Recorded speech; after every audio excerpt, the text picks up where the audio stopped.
একটু কল্পনা করে দেখুন, আজ যে ভারত আর বাংলাদেশ আমরা দেখি, একসময় এই পুরো এলাকাটা ছিল একেবারে আলাদা রকমের।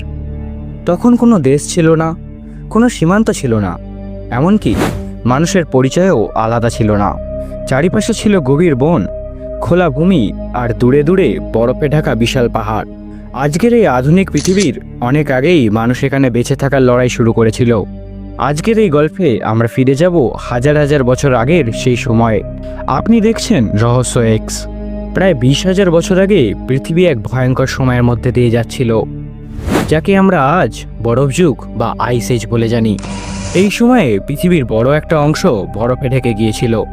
উত্তর দিকে পাহাড় আর মেরু অঞ্চলের থেকে বরফ ধীরে ধীরে দক্ষিণের দিকে ছড়িয়ে পড়েছিল। হিমালয় পর্বত তখন আজকের তুলনায় অনেক বেশি বরফে ঢাকা ছিল, এবং সেখান থেকে আসা ঠান্ডা বাতাস ভারত ও বাংলা অঞ্চলের আবহাওয়াকে অনেক কঠিন করে তুলেছিল। বরফ যুগে আমাদের এই অঞ্চলে ইউরোপের মতো পুরো বরফ পড়েনি, কিন্তু আবহাওয়া ছিল অনেক ঠান্ডা ও শুষ্ক। গঙ্গা, ব্রহ্মপুত্র আর মেঘনা নদীতে জলের পরিমাণ ছিল কম, কারণ পৃথিবীর বেশিরভাগ জল তখন বরফ হয়ে জমেছিল। সমুদ্রের জলের স্তর অনেক নিচে নেমে গিয়েছিল, ফলে আজ যেখানে সমুদ্র তখন সেখানে শুকনো ভূমি। সেই কারণেই ভারত এবং বাংলার মধ্যে কোনো বড় প্রাকৃতিক বাধা ছিল না। পুরো অঞ্চলটাই ছিল একটানা ভূখণ্ড। এই সময়ের মানুষ ছিল শিকারী ও খাদ্য সংগ্রহকারী। তারা কোনো স্থায়ী ঘরে থাকতো না, কোনো শহর বা গ্রাম গড়ে ওঠেনি। মানুষ থাকতো গুহায়, নদীর ধারে বা জঙ্গলের পাশে। খাবারের জন্য তারা পশু শিকার করত, ফলমূল কুড়াতো আর নদী থেকে মাছ ধরতো। ঠান্ডা থেকে বাঁচার জন্য তারা পশুর চামড়া ব্যবহার করত। আগুন ছিল তাদের জীবনের সবচেয়ে বড় ভরসা, কারণ আগুন ছাড়া তারা ঠান্ডা, অন্ধকার বা বন্য পশুর সঙ্গে লড়ে পারত না। রাত নামলেই বিপদ আরও বেড়ে যেত। চারিপাশে ঘুরে বেড়াতো হিংস্র জন্তু, বাঘ, সিংহ ও ভাল্লুকের মতো প্রাণী। একা থাকলে বেঁচে থাকার সম্ভাবনা ছিল খুবই কম, তাই মানুষ দল বেঁধে থাকতো, একসাথে শিকার করত ও একসাথে ঘুমাতো।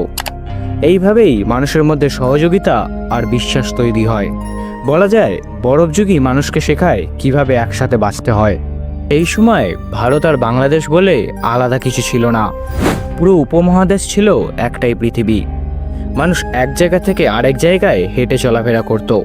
কোনো সীমান্ত ছিল না, কোনো দেশ ছিল না। তাই ভারত আর বাংলার আদিম মানুষের জীবনযাপন, খাবার আর সংস্কৃতি ছিল প্রায় একই রকম। এই একসাথে থাকার ইতিহাসই আজও আমাদের সংস্কৃতির গভীরে লুকিয়ে আছে। কয়েক হাজার বছর পর পৃথিবীর আবহাওয়া ধীরে ধীরে উষ্ণ হতে শুরু করে, বরফ গলতে থাকে, নদীতে জলের পরিমাণও বাড়ে, জমি উর্বর হয়ে ওঠে। এই পরিবর্তনের সঙ্গে সঙ্গে মানুষের জীবনেও পরিবর্তন আসে। মানুষ বুঝতে শেখে যে এক জায়গায় থাকলে জীবন আরও সহজ হয়। তারা বীজ বুনতে শেখে, ফসল ফলাতে শুরু করে। এখান থেকেই শুরু হয় কৃষির যাত্রা। শিকারী জীবন ধীরে ধীরে বদলে যায় কৃষি জীবনে।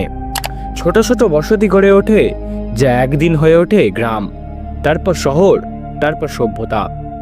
বরফ যুগের কঠিন সময় মানুষকে আরও বুদ্ধিমান, আরও ধৈর্যশীল আর আরও ঐক্যবদ্ধ করে তুলেছিল। বলা যায় এই কঠিন সময় আধুনিক সভ্যতার ভিত্তি তৈরি করে দেয়। আজ আমরা যে ভারত আর বাংলাদেশ দেখি, তার শিকড় লুকিয়ে আছে এই বরফ যুগে। প্রকৃতির সঙ্গে লড়াই করেই মানুষ শিখেছিল বেঁচে থাকতে, একসাথে থাকতে আর ভবিষ্যৎ গড়তে।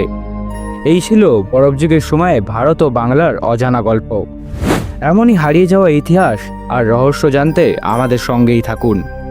আপনি দেখছেন রহস্য এক্স। ভিডিওটি ভালো লাগলে লাইক দিন, কমেন্ট করুন আর চ্যানেলটি সাবস্ক্রাইব করতে ভুলবেন না। আমরা আবার ফিরবো আর একটা প্রাচীন যুগের গল্প নিয়ে।